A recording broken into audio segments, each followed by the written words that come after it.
दिव्य हिमगिरी पत्रिका के द्वारा इस टॉपर्स कॉन्क्लेव में मैं सबसे पहले I would like to conclude जितने बच्चे यहाँ पे टॉपर्स आए हुए हैं सबको बहुत बहुत बधाइयाँ, बहुत बहुत शुभकामनाएं।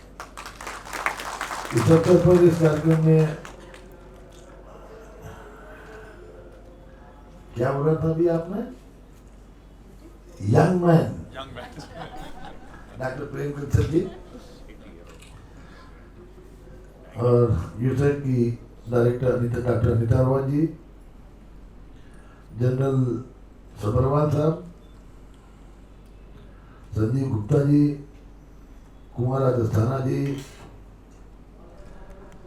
दिव्य हिमगिरी के सभी staffs, all principles, directors, representatives and students. अभी जिस तरह संदीप जी ने कहा कि ये आपकी जर्नी की स्टार्ट है,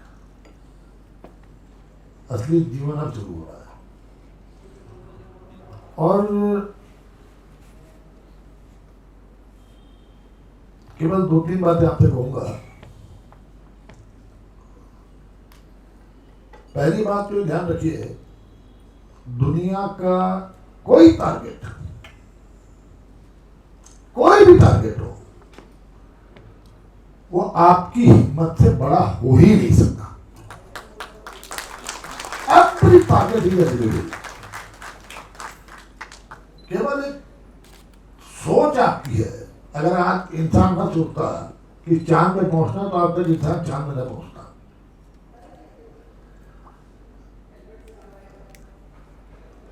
3-4 चीजें आपके जीवन की जरूरी हैं। उसमें सबसे पहला है, क्योंकि स्टूडेंट्स हैं और अभी आपको, क्योंकि आप भारत का भविष्य हैं और जो आदरणीय प्रधानमंत्री जी का कहना है एक सशक्त भारत, एक आत्मनिर्भर भारत और लोकल फॉर वोकल, ये आप लोगों ने इसको अंजाम तक पहुंचाना है। क्योंकि आप में कुछ पॉलिटिशियंस बनेंगे, जो पॉलिसी मेकर्स होंगे, कुछ डॉक्टर्स होंगे, कुछ साइंटिस्ट होंगे, कुछ इंजीनियर्स होंगे, कुछ एडमिनिस्ट्रेटिव उसमें जाएंगे। तो देश को आने वाले समय में आपको आगे बढ़ाना है। तो उसके लिए सबसे पहली जरूरत है अनुशासन की। आप अनुशासित रहें। दूसरी आवश्यकता है पॉजिटिविटी की, और तीसरी है क्रिएटिविटी। ये 3 चीजें अगर आप में आ गई और एक बड़े इरादे के साथ आप आगे बढ़ेंगे, तो निश्चित रूप से वो लक्ष्य आपके कदमों पे होगा। दुनिया में कुछ लोगों से इंस्पायर होने की आवश्यकता है। अब्राहम लिंकन साहब दुनिया के सबसे सशक्त राष्ट्र के प्रेसिडेंट बने और स्ट्रीट लाइट के नीचे पढ़ करके उन्होंने अपनी जिंदगी की शुरुआत की थी।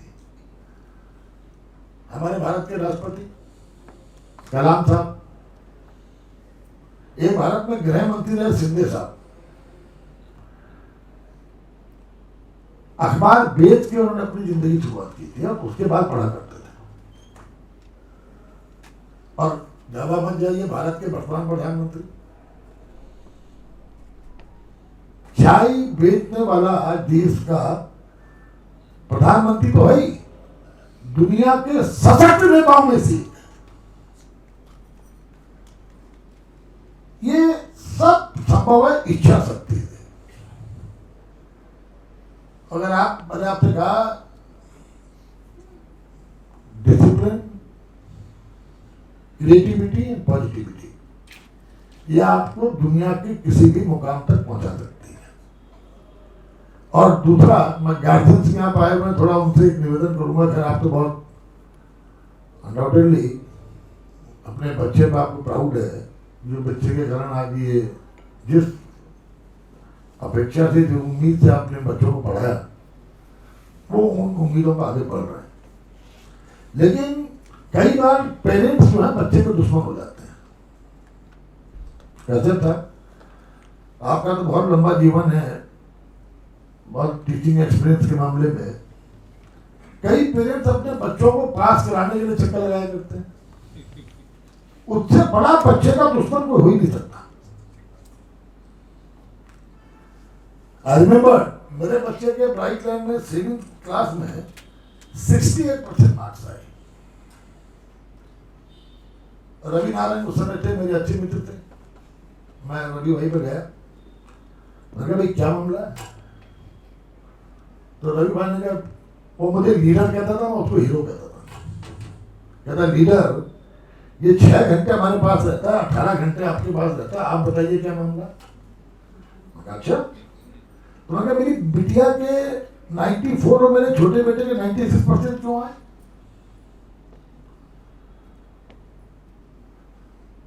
तो थोड़ा चिंता हुई, तो हम लोगों ने भी डिस्कस किया। तो हुआ यह था कि मेरा जो छोटा बेटा है वो उस समय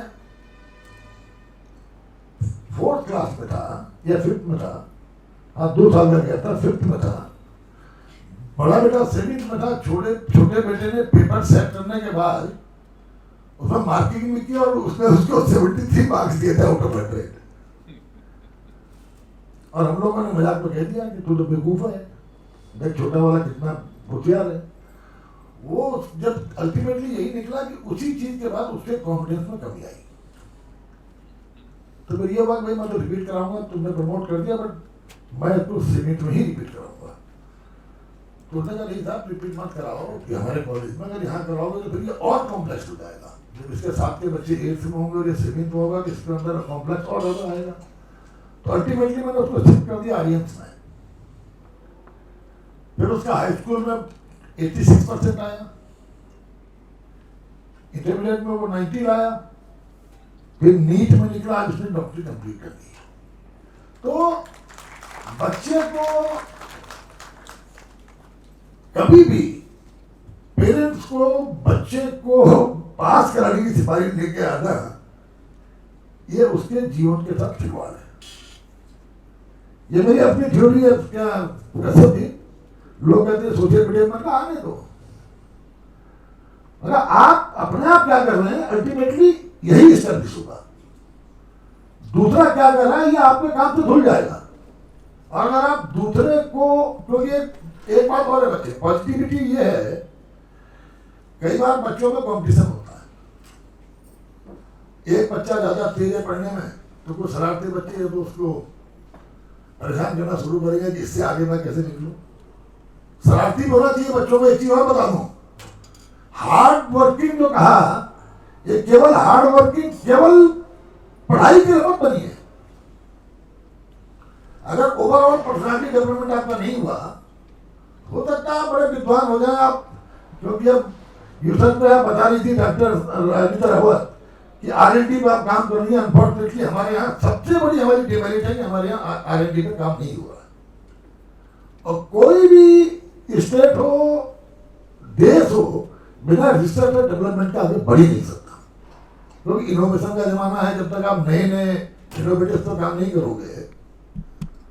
और ट्रेडिशनल, मुझे याद है आचार्य रजनीश ने एक बार कहा था, डॉक्टर प्रेम जी, उसने कहा था 1971 का उनका एक स्पीच मैंने सुनी थी कि नेता कहते हैं कि आजकल का नौजवान रास्ता भटक गया।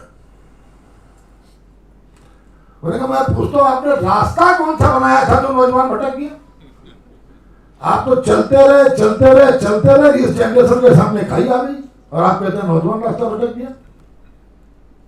और गवर्नमेंट क्या होता है कि भैया पढ़ाएगा नहीं पढ़ाएगा इतना महीने में तनख्वाह मिल जाएगी, सैलरी बेस पे। प्राइवेट इंस्टीट्यूशन में अगर नकारापन दिखाओगे, निकम्मापन दिखाओगे तो यू विल गेट आउट। यही तो होगा कसम जी। मॉनिटरिंग आप लगातार करते हो, हर क्लास की हर बच्चे की मॉनिटरिंग करते हैं। तो इसका मतलब क्या है? इसका बहुत स्पष्ट मतलब है कि कॉलेज के प्रिंसिपल पे या उसके एडमिनिस्ट्रेटर में रखते होंगे आप, इस पर बहुत कुछ डिपेंड करता है। तो इसका मतलब किसी भी इंस्टीट्यूशन के हेड पे आउटपुट बहुत ज्यादा डिपेंड करता है, आप कैसा आउटपुट दे रहे हैं। तो आप लोगों ने अच्छा आउटपुट दिया, इसलिए मैं जितने यहाँ पे प्रिंसिपल्स हैं सबको बहुत बहुत शुभकामनाएं देता हूँ कि आज अनडाउटेडली आप ही हैं जिनके कारण इन बच्चों को इतना अच्छे मार्क्स मिले। और पेरेंट्स ने जिस तरह इनको इंस्पायर किया, निश्चित रूप से क्रेडिट गोज़ टू पेरेंट्स। लेकिन बच्चों में जिसने संदीप जी ने कहा ये आपकी यात्रा की शुरुआत है और ये अगला ज्यादा नहीं, कुल 6 साल जो आने वाले ये कमिंग 6 इयर्स हैं, ये तय करेंगे आप एक जिम्मेदार नागरिक के तौर पर अपना जीवन बढ़ाओगे या एक रास्ता भटक के एक साधारण आदमी बन के रह जाओगे। इस 6 साल की मेहनत आपको आने वाले 60-70 सालों तक समाज में एक स्थान देने में सब मदद करेगी और इस 6 साल में नकारापन पीछे मुड़कर आपको कहीं ना कहीं ये याद दिलाएगा कि काश उस 6 साल का मैं सदुपयोग कर लेता तो आज मैं दुनिया में कहीं ना कहीं अपने को स्थापित कराऊंगा। तो बच्चों, इसलिए अगले 6 साल तुम्हारी जिंदगी के सबसे महत्वपूर्ण 6 साल है। इन 6 सालों में थोड़ा कष्ट आपके जीवन का आपको जिंदगी भर बहुत खुशहाली देगा, प्रॉस्पेरिटी के साथ साथ आपको एक सेटिस्फैक्शन मिलेगा कि आप अपने जीवन में कुछ बन के आए। बस केवल एक ही बात ध्यान रखना कि कोई टारगेट आपकी रीत से बड़ा नहीं है। टारगेट फिक्स करिए और टारगेट की तरफ ईमानदारी के साथ एक सकारात्मक सोच के साथ आप आगे बढ़ो। निश्चित रूप से वो आपके कदम पे होगा। मैं एक बार फिर आप टॉपर्स को बहुत बहुत शुभकामनाएं देता हूँ, सारे प्रिंसिपल्स को, फैकल्टीज को, पेरेंट्स को बहुत बहुत शुभकामनाएं देता हूँ और आप सबको इस प्लेटफॉर्म पे जिन्होंने अवसर दिया, अस्थाना को, क्योंकि ये भी बड़ा क्रिएटिव आदमी है, कुछ ना कुछ करते रहता है हमेशा और इस क्रिएटिविटी ने इसको जिंदा रखा हुआ है। ये भी एक आपके पास एग्जांपल है, इस क्रिएटिविटी ने इसको, जब नया नया आया था, इट वाज समटाइम इन 2004 और 2004 तिवारी जी चीफ मिनिस्टर थे, मैं एडवाइजर टू चीफ मिनिस्टर था, तब इसकी मेरी पहली मुलाकात हुई थी। तो ये क्रिएटिविटी इसको मैगजीन इसकी अकेले नहीं होगी, मेरे ख्याल से देहरादून में 1000 मैगजीन निकल रही है, क्यों भाई 1000 से कम नहीं होगी। ऐसा काम कोई नहीं कर रहा है, ऐसा काम और कोई मैगजीन नहीं कर रही। मैं वही मैं कह रहा हूँ, तो इसके बाद इस क्रिएटिविटी ने इसको जिंदा रखा है। तो इसलिए आप सबको बहुत बहुत शुभकामनाएं। और जो अभी भारत की आज़ादी की अमृत महोत्सव चल रहा है, 75वां वर्ष है, और आपने देखा अभी आदरणीय प्रधानमंत्री जी की एक अपील थी, एक परिकल्पना थी कि हर घर तिरंगा, घर घर तिरंगा। उसके पीछे एक ही भावना थी, दुनिया को एक संदेश देने की कि भारत के 135 करोड़ लोग भारत के तिरंगे को आन मान और शान का प्रतीक मानते हुए इसके प्रति समर्पित हैं और सारे लोग इस झंडे के नीचे एक और ये संदेश पूरी दुनिया को गया कि भारत एक सशक्त और महाशक्ति के रूप में आगे बढ़ रहा है। लेकिन वो महाशक्ति कैसे बनेगी? ये आने वाले समय में आप लोगों के कामों से। जो बच्चे जिनको आज अवार्ड दिया जा रहा है, मुझे पूरा विश्वास है कि राष्ट्रवाद की भावना के साथ और अपने जीवन में एक महत्वपूर्ण स्थान अचीव करने के उद्देश्य से आगे बढ़ेंगे और इस देश को और मजबूत करने में अपना सहयोग देंगे। आप सबका बहुत बहुत बधाई।